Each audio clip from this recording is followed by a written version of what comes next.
Sve oko vas je resurs i to ponavljam u svakoj epizodi, jer svaka epizoda se zapravo bavi resursima. U ovoj epizodi želim da vam pokažem kako da napravite permamodel od lišća. S obzirom da se lišće razgrađuje dugo, naučit ću vas jednom triku kako da se to lišće razgradi brže tokom sezone. A u ovoj epizodi ću vam pokazati koje lišće ima i koji mineral i na koji način ćete ubrzati njihovu razgradnju upotrebom aktivatora. Kada se kreira permamodel sa lišćem voćaka, potrebno je da se radi mešanje organskog otpada, odnosno organske materije. U ovom slučaju je bitno da se kao postolje, odnosno temelj ovog permamodela postavi kabasti materijal. U pitanju su sitne grančice različitih kultura koje sam ja pokupila i postavila kao podlogu za ovaj permamodel.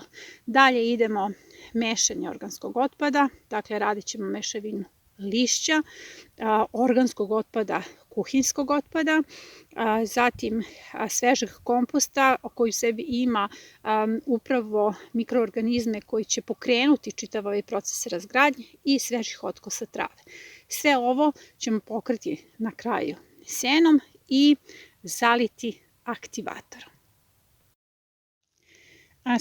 Ali baš svaki list je resurs. Ono što je naš problem, razdvajanje biljke od ploda, odnosno mi u plodovima vidimo resurse, a u ostatku biljke zapravo ne. Ovo je list lešnika, on je bogat kalcijumom, cinkom, magnezijumom i on će biti upravo izvor tih minerala u našoj gredici. Najvažnije od svega, kada pravite permamodel od lišća, da koristite mešavinu lišća kako biste taj permamodel obogatili različitim mineralima za narednu sezonu. Dakle, prvi list koji koristimo jeste list lešnika. Upravo se nalazim ispod breskvica, one se nalaze na nekom nagibu. Kao što vidite ima puno lišća, sve ono što se nalazi iznad breskve, dakle na uzvišenju ostavit ću samim breskvama, ono što se nalazi ispod nje ću uzeti za svoje gredice, zbog toga što po nekom sistemu fizike to i neće dopreti mnogo do same breskve. Vrlo je bitno da resurse ostavljate i samim voćkama, dakle nemojte da pokupite sve, ostavite nešto i za samu voćku. Priroda se postarala da obezbedi hranu za sve nas, ali iznad svega za svoju matičnu biljku. Kada je u pitanju list breskve, on ima puno kalcijuma, kalijuma, magnezijuma i fosfora, ima nešto i cinka i magnana. Ono što je bitno da vam naglasim u ovom videu, a što nailazim kao na neku informaciju po mnogim tekstovima, da vas upozoravaju da se ne uzima oštećeno lišće zato što na taj način patogene unosite u svoju baštu. Dakle, to je zaista jedna zabluda, sve oko nas je predatorski lanac i svako biće je tu da živi, ne postoje patogeni, ne patogeni, postoje bića koja su oko nas, dakle sve ono što unesete na lišću, to svakako živi oko nas. Prema tome nemojte praviti neku selekciju, nego samo pograbite lišće i iskoristite ga kao fantastičan resurs. Dakle, drugi list je list breskve. Trenutno se nalazim kod borovnica. Ovo je list borovnice koji je između ostalog i lekovit. Jedan deo berem za čaj, drugi deo ostavljam biljkama, a treći deo ću upotrebiti za kreiranje permamodela. Osim toga što ona ima minerale, ovde su najvažniji antocijanini, zbog toga što oni učestvuju u podizanju imuniteta biljaka na mehanička oštećenja i takođe podižu imunitet biljke na delovanje ultravioletnog zračenja. Dakle, ovde su listovi borovnice u službi podizanja imuniteta. Sada se nalazim ispod šljiva, naravno s obzirom na njihovu vegetacijonu sezonu, njihov list list je već polurazgrađen, što je fantastično u ovom slučaju, zbog toga što će oni kao polurazgrađeni materijal da pokrenu sistem razgradnje drugih materijala, odnosno ostalog lišća. Ovde je list šljive, nadoknada joda. Ja sam o tome već govorila u nekim epizodama. Inače je čitava šljiva izvor joda, suve šljive se koriste za pripremu preparata na bazi joda, o tome ću već u nekoj narednih epizoda da govorim. A sada ćemo pokupiti ove list šljive koji će obogatiti naš permamodel jodom. Sada se nalazimo ispod smokve. U jednoj prethodnih epizoda govorila sam o tome koliko list smokve jeste važan resurs, jer u sebi ima pre svega puno fosfora i upravo vam je i to na neki način objašnjenje zbog čega smokve tako brzo rastu. Sada ću uzeti jedan deo ovog lista, jedan deo ću ostaviti naravno smokvi i pomiješat ću sa svim ostalim listovima i dobit ću vrlo kvalitetnu biomasu. Sada se nalazimo u jednom od kompostera gdje se nalazi polurazgrađeni kompost. Ovaj komposter nije zatvoren zbog toga što ću upravo kompletno punjenje da koristim za kreiranje permamodela.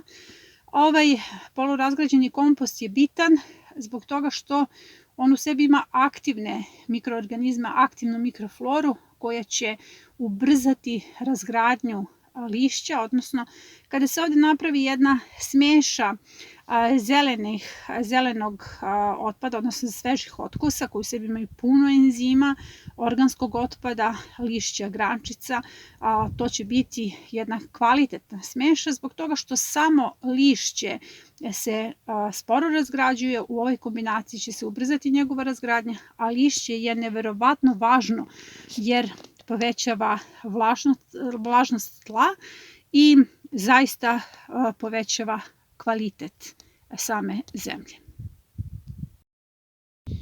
Sada ću vam pokazati kako se radi uslojavanje permamodela s lišćem i da bih vam to što bolje pojasnila, ja sam te slojeve odvojila i svaki ću zasebno da vam pojasnim.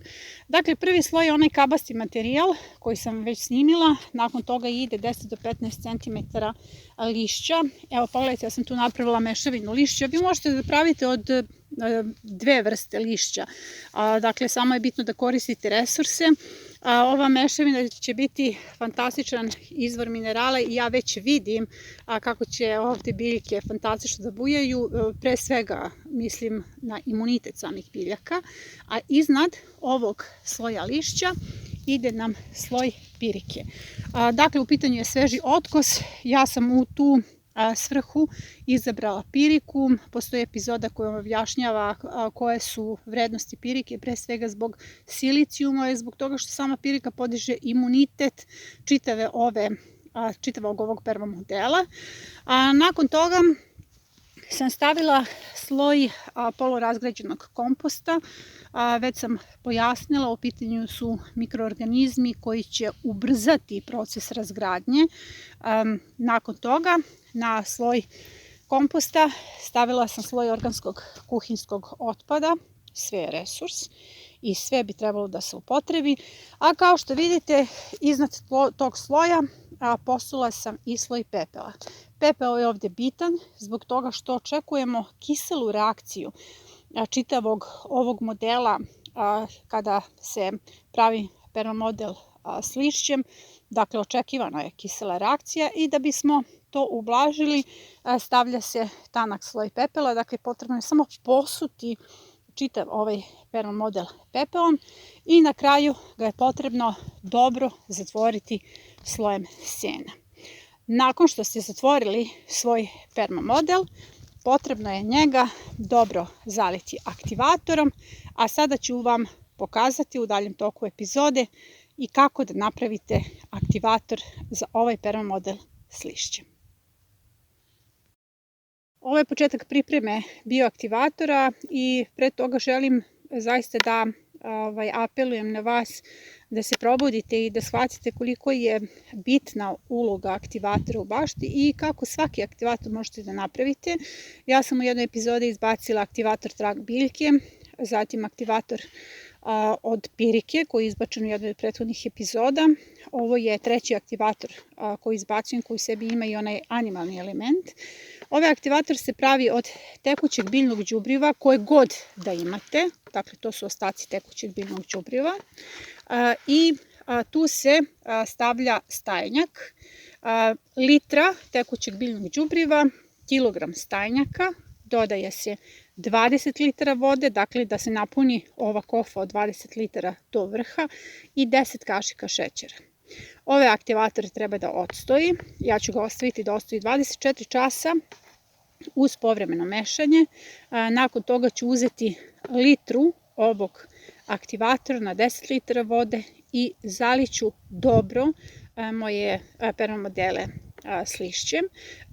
Dakle, na taj permamodel koji je 1,20 m širine, koja se podrazumeva i 4 m dužine, ja ću upotrebiti 50 litara tečnosti, dakle potrebno mi je 5 litara aktivatora. Ovaj aktivator će se koristiti vrlo efikasno od proleća, dakle tamo negdje od 15. februara do 1. marta, kada već počinju nekako gredice da se bude, počinjemo i sa zalivanjem gredica, odnosno permamodela s lišćem, aktivatorom na svakih 15 dana. Znanje o resursima u vlastitom okruženju je osnov za nezavisnost, jer jedina nezavisnost jeste zapravo znanje i moć je znanje.